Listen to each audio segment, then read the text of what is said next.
Hi there, welcome back. We're going to be having a look at the All-Ireland Strategic Rail Review once again. This time we're finally out of Chapter 4, Recommendations, and we're into Chapter 5, Benefits and Costs. So this chapter will be quite informative, I think. Nice family there on a possible, maybe they're on a weekend outing, heading to Howth for the day. Or they're going to go up Howth Head, up the cliffs. That's the Dart, by the way, if anyone that's not familiar with it. That's one of the older ones. The newer ones tend the older ones had these benches where two people sit on it's like one integrated bench, but the newer ones, it's kind of like individual padding for each seat. Introduction. This chapter summarizes the benefits, costs, and other impacts that would likely be delivered by the key recommendations outlined in Chapter 4. It also shows how they support the review's goals and objectives. The development of the recommendations presented in Chapter 4 was informed by capital cost, operational cost, demand, revenue, and carbon assessment. It was supported by an objective environmental assessment, and the appendix sets out all the interventions that were considered by the review. It also outlines the process that was followed to determine which interventions should be taken forward for more detailed analysis and, ultimately, be included as recommendations in this report. Further assessment, analysis, approval, and funding would be required to take any recommendation presented in Chapter 4 forward. And it is for the governments in both jurisdictions to decide which interventions should be pursued.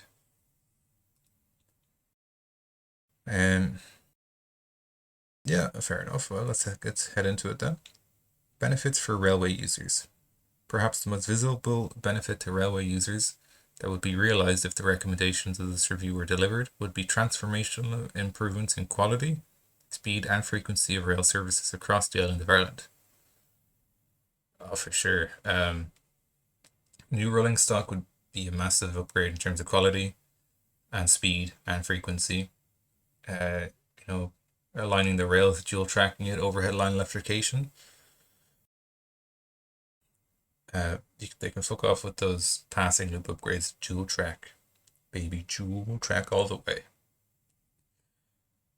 And get rid of those decarbonized by other methods trains.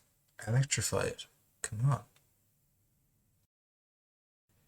Rail journey times between the largest cities will be significantly reduced, in some cases halved. Really? Halved? And would be materially quicker than car. Well, that's a key point. A figure 18, we'll have a look at that in a sec. There would be more direct services between the island's largest cities, significantly improved connectivity for journeys across the island that transit through Dublin, and on some routes, such as Dublin to Belfast, potentially a quadrupling in service frequencies between key cities. Yeah, that would be good. The benefits of more frequent services would be particularly felt in areas that are currently served by fewer than half a dozen services in each direction per day. Well, yeah, I mean, that's pretty obvious, right? If you give people more trains, they're going to have more trains.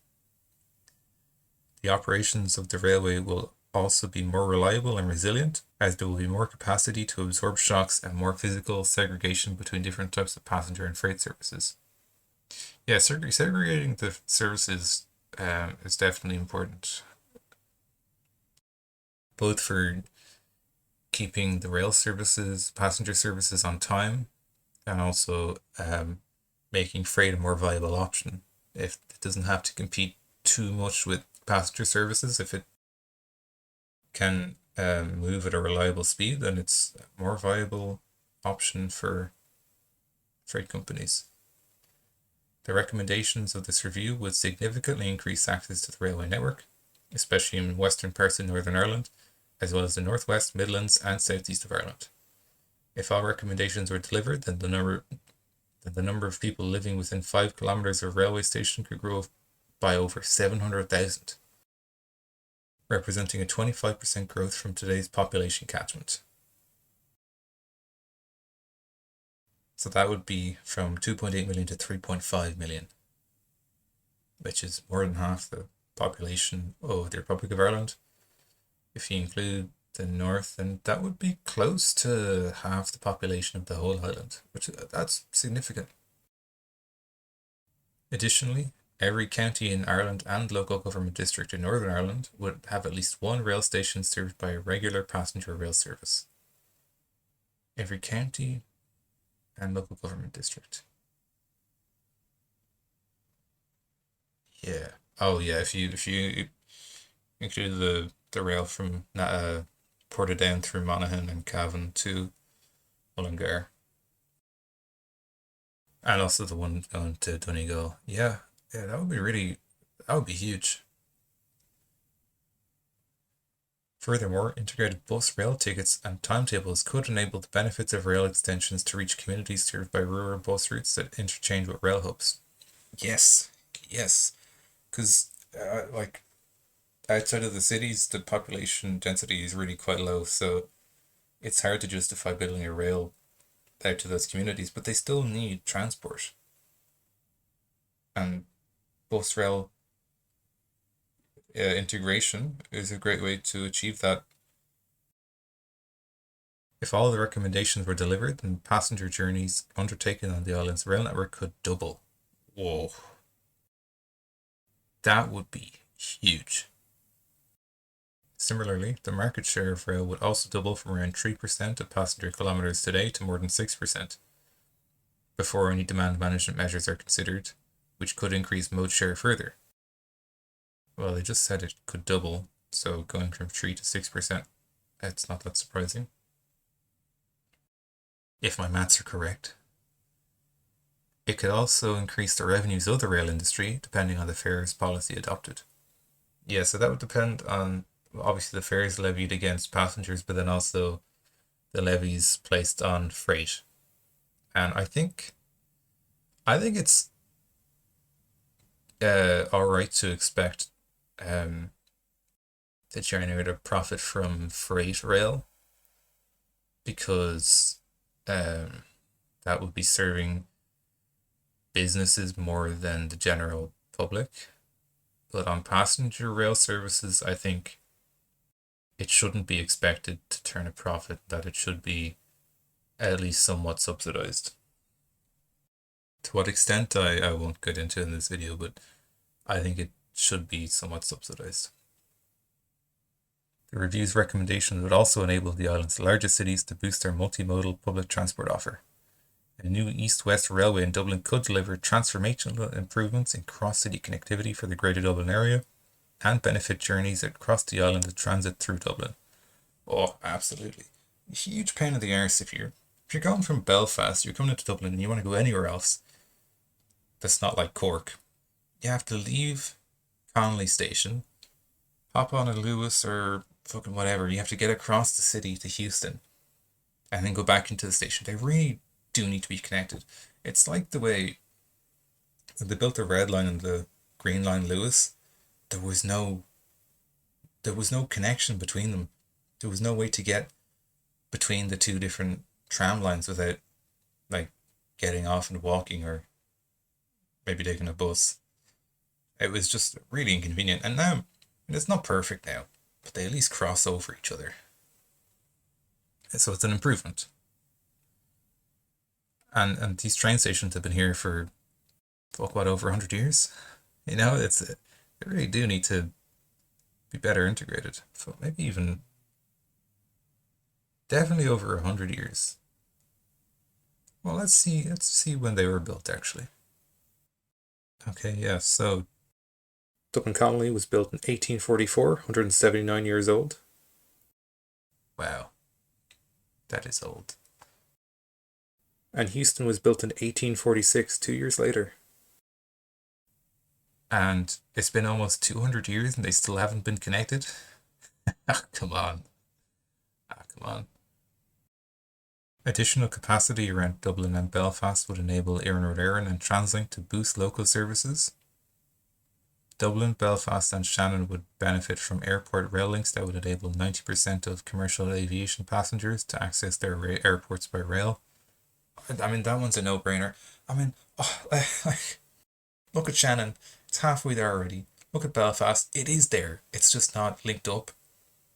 Dublin, is the largest airport in Europe that doesn't have any like regular rail or light rail access. It's it's embarrassing that it's taken them this long to even, and this isn't even like a plan, this is a recommendation. Like, come on, just link them up. The recommendations would also enable the rail freight industry to rebound by providing better routes between the island's ports and its major economic centres, delivering inland multimodal interchange facilities between freight operators, and lowering the cost of rail freight in general terms. Improvements to the Western Corridor and in the southeast would ensure there are minimized conflicts between freight and other traffic. Minimized, I think there should be a D there.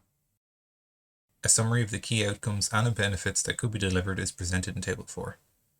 Let's see what... This is the figure 18 that was mentioned before? Yeah. So what was figure 18? Showing journey times. Okay, so let's see here now.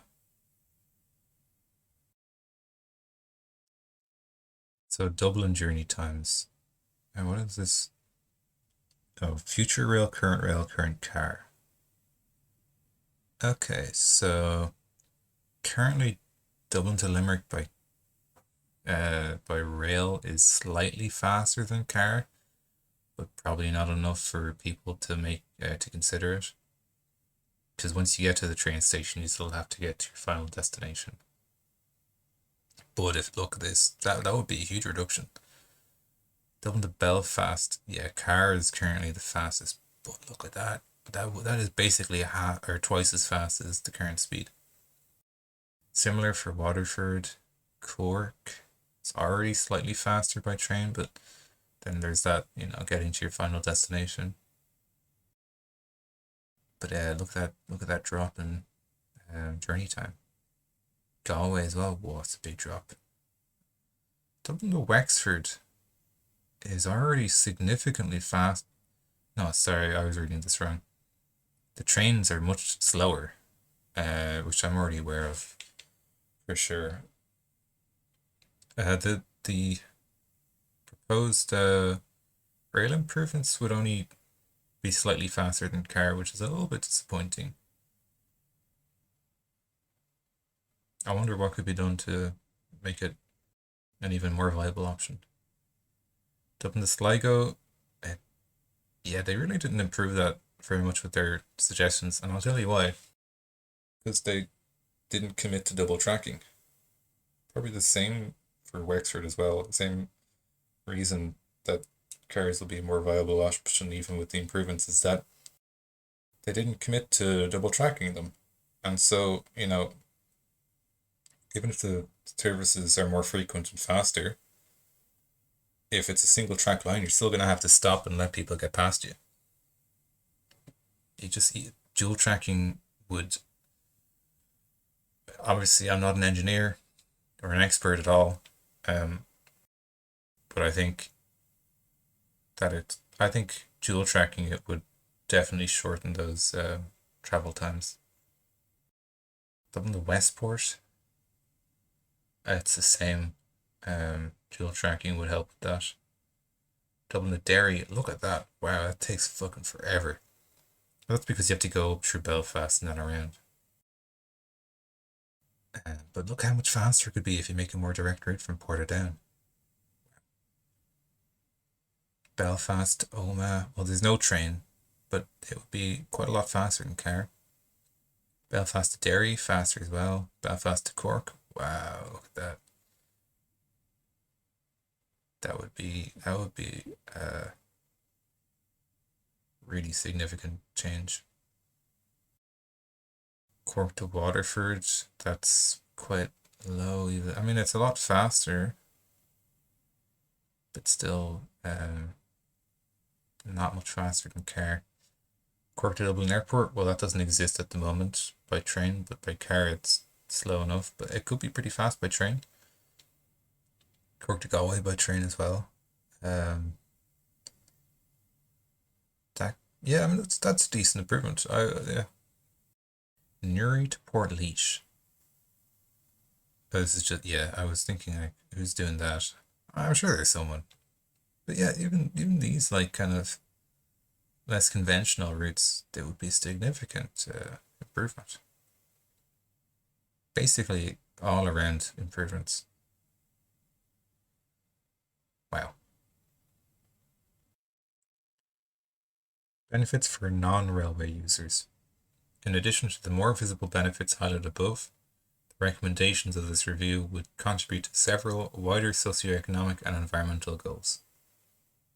Analysis for this review indicates it would reduce congestion on the island's road networks, reduce accidents, improve air quality, reduce noise, and reduce the carbon footprint of the transport sector. Yeah, I mean, well, reducing congestion is induced demand towards railway, as I said before. Reduce accidents. Well, if there's less cars on the road, then there's going to be less accidents. Cars are one of those dangerous ways to get around. Just because of the sheer unpredictability of drivers and how many drivers there are on the road.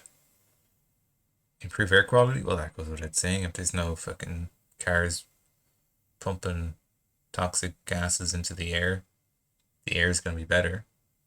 Reduce noise. Yeah, cars are noisy. That's one thing people often misunderstand about cities. Cities aren't actually noisy. It's the cars in cities that are noisy. It's just that all the cities we live in tend to have cars in them, and it makes them quite noisy. Reduce the carbon footprint of the transport sector. Well, of course. This is what we've been talking about the entire week and a half. There would also be reduced carbon emissions from railway operations and mode shift that would add further carbon benefits.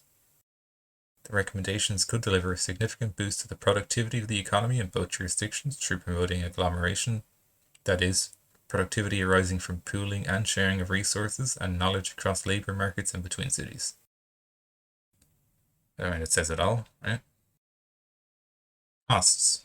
The review has undertaken a high-level, top-down assessment of the capital, maintenance, and operating costs of delivering the recommendations of this review. Yeah, this will be the crux of it. These costs are based on benchmarking exercises of Ireland and other European railways and benefited from insights from Iarnród Éireann and TransLink. In 2021 prices, the capital cost of the review's recommendations is estimated to be €31.8 billion or £26.5 billion. It's a lot of money, but it's not outside the realm of possibility. This excludes VAT and costs of existing proposals such as DART Plus program and Dublin Metrolink. A high level of allowance for optimism bias has been included in the estimate. I'm sure it has. Updated cost estimates in 2023 prices are provided in Appendix B. The additional operating and maintenance costs for maintaining a larger rail network on the island are estimated to be 600 million or 500 million. 600 million euro or 500 million pounds in 2021 prices, which could be met by additional revenue and or government support depending on fare levels. This investment would take around 25 years to deliver, which suggests an annual capital spend of the order of €1.27 billion or £1.06 billion would be required above existing commitments. That's not that bad, actually. A breakdown of these costs is provided in Table 3, and more details about on how they were derived is set out in the appendix.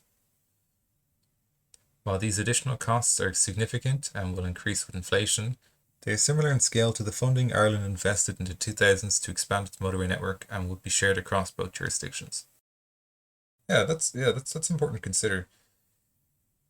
Think about how much money goes into, or went into motorways, and continues to go into motorways in maintaining them when they're so much more damaging to the environment and our health.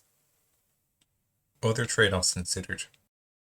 In addition to the monetized costs outlined above, there would be other trade-offs and impacts arising from the delivery of the interventions described in Chapter 4,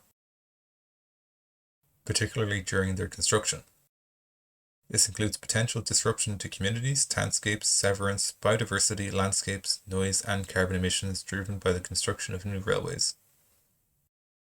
And yeah, for sure there'd be disruption to communities if you're building stations in their towns, but in the long run it would benefit them. So I think, as disruptive as it would be, um, I would think that most people would be able to put up with it.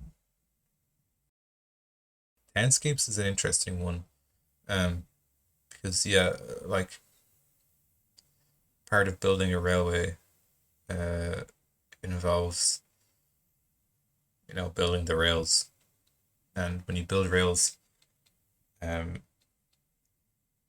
I mean obviously you can go underground, but if you're out in a rural area, it doesn't really make sense to do that because it would just be astronomically more expensive. So you're gonna have to, if you want the railway station to be central, you're gonna have to, knock down a few buildings in the center of the town to build the station, and then knock down some more to build the railway, connecting it to the rest of the railway network. Biodiversity, yeah, that is a concern for sure, and it's something that shouldn't be ignored.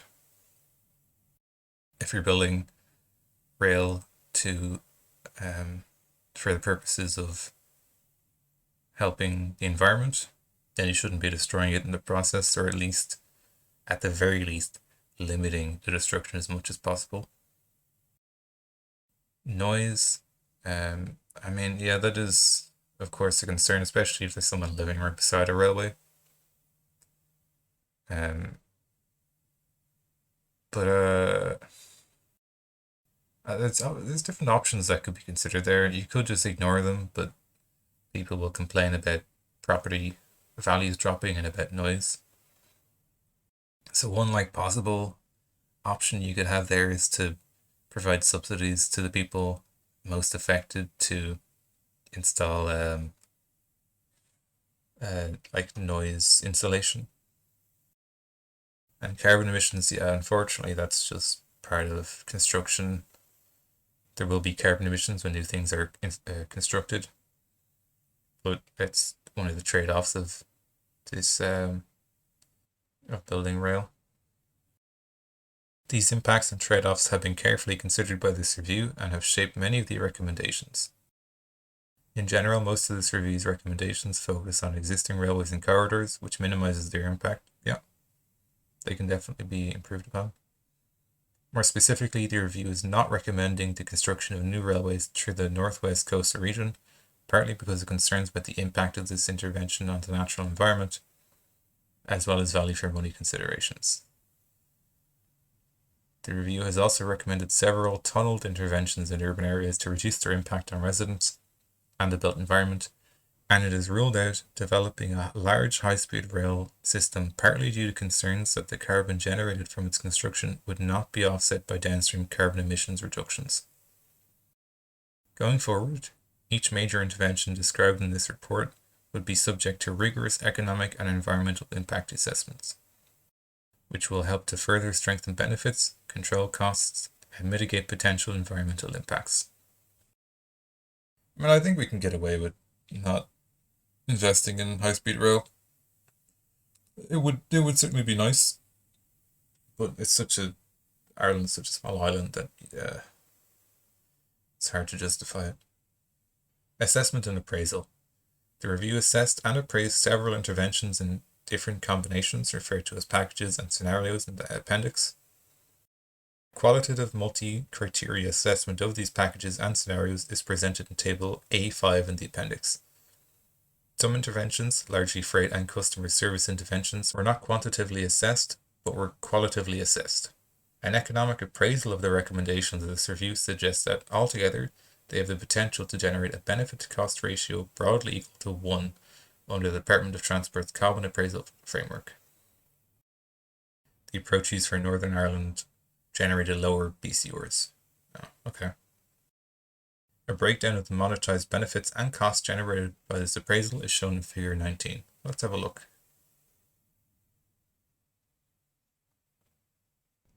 Alright, so let's have a look at the intervention costs. So these are the capital cost estimates range 2021 prices. Well, maybe let's just look at the 2023 prices then in the appendix. Don't look at that. Ooh. Where is it? Is it here?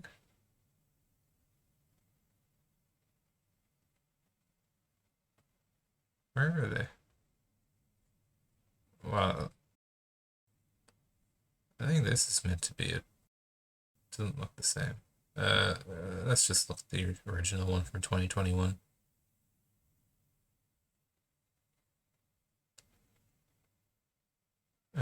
Okay, here we go. So the estimated cost of Belfast Drogheda electrification is between, or sorry, the total estimated cost for electrification and or dual tracking is 4.6 to 7.1 million euro. That's not. Oh, sorry, that's 4.6 to 7.1 billion. That's a lot.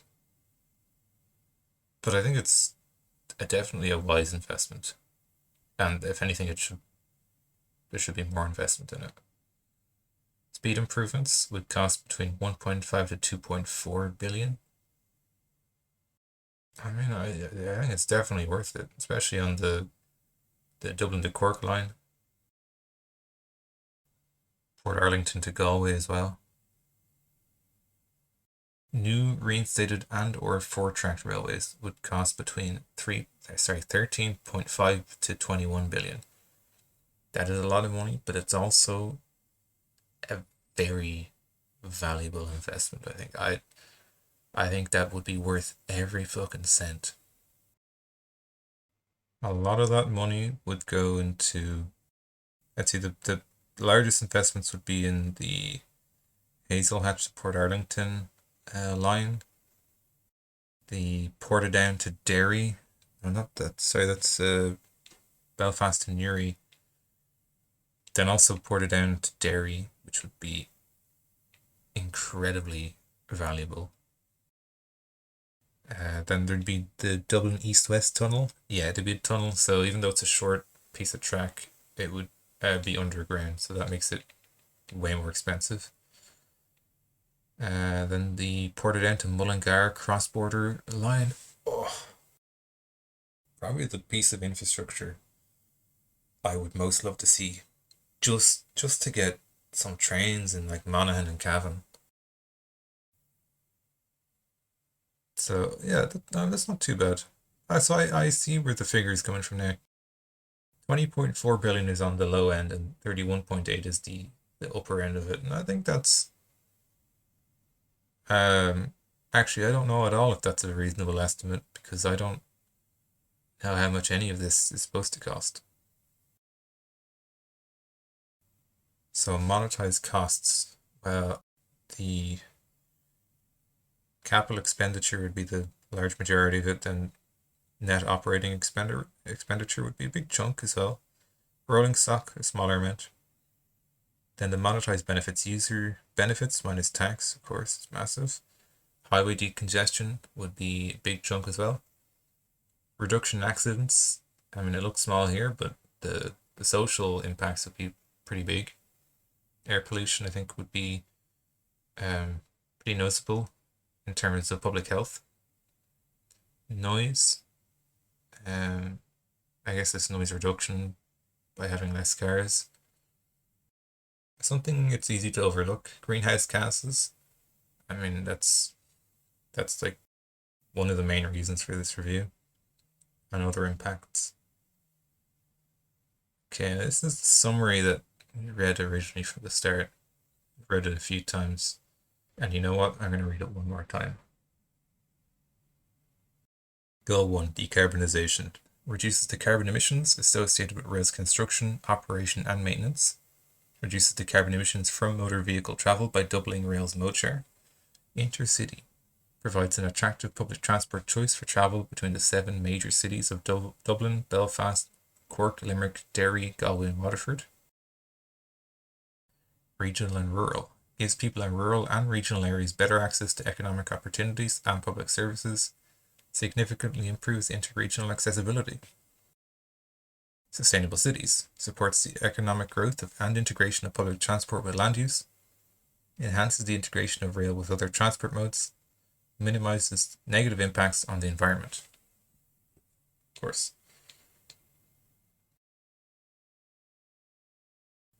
Freight and economy contributes to balanced growth between urban and regional areas, supports the efficient movement of people between economic centres and international gateways. Not just people, but also freight.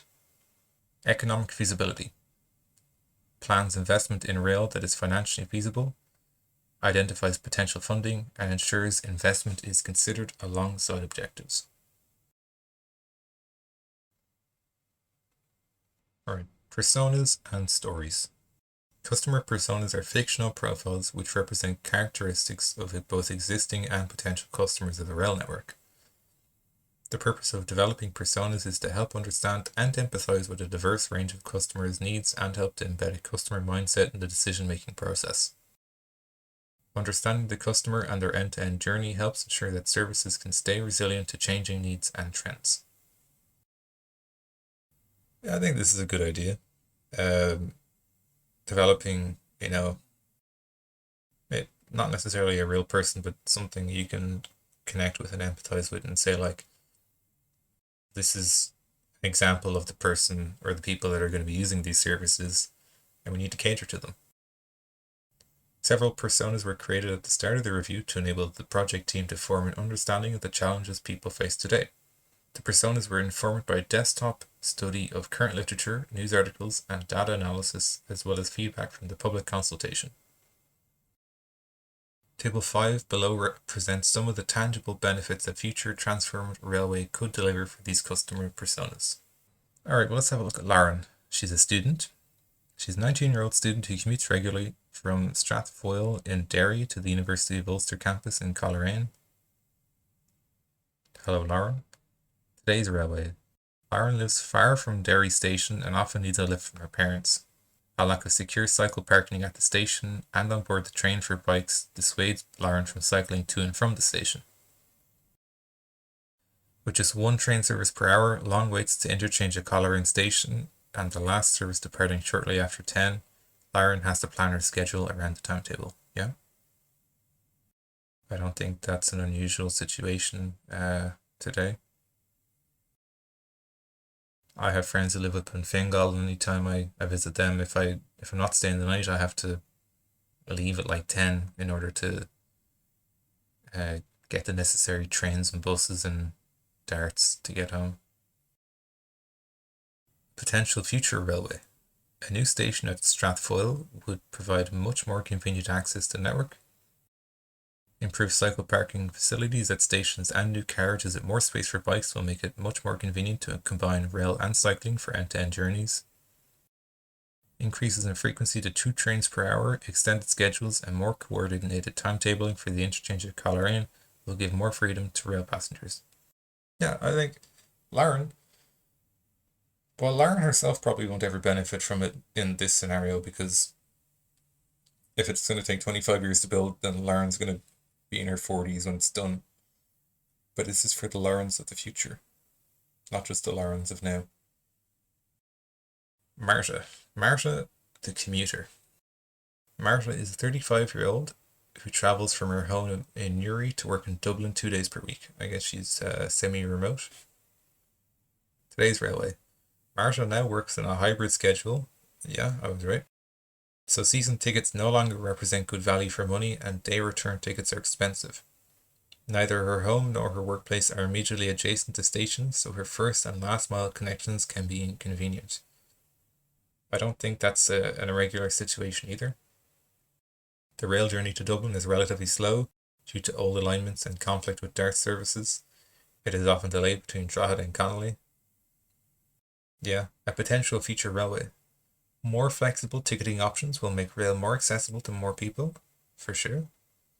Integrated ticketing across travel modes, including rail, bus, and cycling, together with coordination of rail and bus timetables, will greatly expand the effective catchment of rail services. And then also, would be kind of cool if they had integrated ticketing across jurisdictions as well, I think. Separation of DART and intercity rail with a new line from Drogheda to Clongriffin and 4 tracking onwards to Dublin city centre will greatly speed up rail travel times. Defo, for sure. I don't know how they would put 4-track in between Connolly and Clongriffin though, because a lot of that goes through like residential areas in the north side. Yeah, interesting. Darren, the business traveler.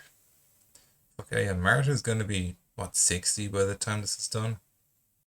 The end of her working life. But as I said with Lauren, this isn't for the Marta of now. Well, it is and it isn't. It is, but it's also for the Marta of the future.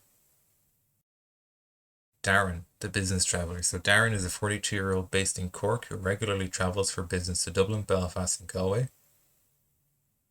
And he's based in Cork. Okay, good luck to him. On today's railway, anyway. Today's railway, poor interchange and slow services make rail travel between Cork and both Galway and Belfast less attractive. So Darren often opts to drive for those journeys. Wi-Fi on board is sometimes unreliable, so he often has to download files in advance to ensure he can get work done on the move. Infrequent services are very inconvenient for him when business meetings overrun, requiring a lot of waiting around for the next service. Yeah. Car parking at Cork Station encourages Darren to drive to the station even though he lives in the city. That's what I said before. Putting car parking there encourages people to drive there. But let's see what a potential future railway might look like. Major enhancement to intercity connectivity, such as cross-Dublin routes and timetable integration, will make journeys between Cork, Belfast and Galway much faster. Absolutely. High-quality Wi-Fi could be provided on board all services to ensure that rail is an attractive option. Yeah, Wi-Fi is an interesting one. Because the way they provide it can make a big difference. Like if they're using mobile networks to provide the Wi-Fi, then they're relying on network providers to have the coverage, the necessary coverage on the rail lines. Which, I mean, they do for the most part, but not everywhere. Much more frequent services means that passengers will not need to plan their schedules around timetables, making rail more appealing, defo. Improved onward public transport connections from rail stations will encourage users to carry out their entire journey by sustainable modes. Absolutely. Holly, the wheelchair user. Holly is a 29-year-old living in Ballymote who plans to visit Kilkenny for a weekend away with friends. I hope she has a nice weekend. Today's railway. Holly has reduced mobility and needs to call ahead to arrange assistant at stations. Yeah. She also has to research if lifts are in operation at each station on her journey. Her journey requires her to take the Luas to travel between Connolly and Houston, increasing the journey time and making the travel experience more unpleasant. Yeah. Even if you can walk, the travel experience is not ideal. Her perceptions of the experience of rail travel and the inconvenience of having to arrange assistance in advance cause her to only consider rail travel a handful of times per year. I don't blame her. She's not alone either. A potential future railway. Wow. Upgrades to carriages, platforms, and station layouts will increase accessibility for all users. Alternative contact methods will make arranging assistance more convenient for passengers. I wonder what those alternative contact methods would be, though. They didn't really mention it. The integration of the network in Dublin through a link between Kilcock and Adamstown will make the journey much more convenient with a single interchange at Adamstown or Houston. More seamless service offerings for users with limited mobility and more affordable fares will create good experiences that encourage people to travel by rail more often. That's what I've been saying. One bad experience can ruin it for someone. Ruin it forever. You want people to have a good experience, a positive experience, so that they are encouraged to come back and continue using it. That's a really important thing that needs to be not just considered, but like accounted for. Jim. Jim, the retired traveller. Jim is a 73-year-old retiree living in Westport who often visits his children and grandchildren in Galway. Jim will never see these rail improvements, or if he does, he'll be too old to make good use of them. But as I said, this isn't for the Jim of now necessarily, this is also for the Jim of the future. With a free travel pass, he likes to take public transport as much as he can. Oh, yeah, for sure. I mean, I would. I try to take it. I take it pretty regularly already, and if if I could get it for free, I'd take it even more. Today's railway. There is currently no direct passenger rail service between Westport and Galway, so Jim has to drive or rely on a bus that can take more than 2 hours to complete this journey. There are no lifts at Westport Station, which is not an issue at the moment as only one platform is regularly in use. However, it would be an issue if the second platform were brought into use to accommodate more services. Jim would enjoy tea and a bun on his journey. Me too, Jim. But the lack of catering options means that his journey is not as pleasant as it could be. A potential future railway.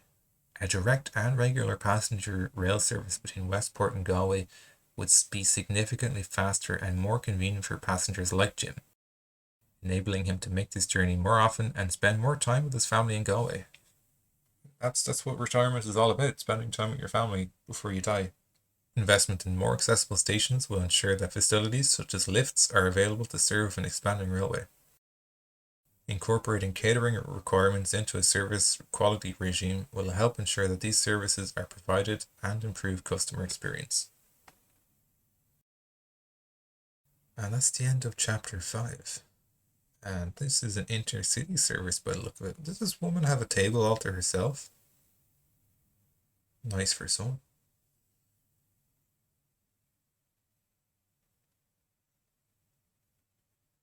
And then the next,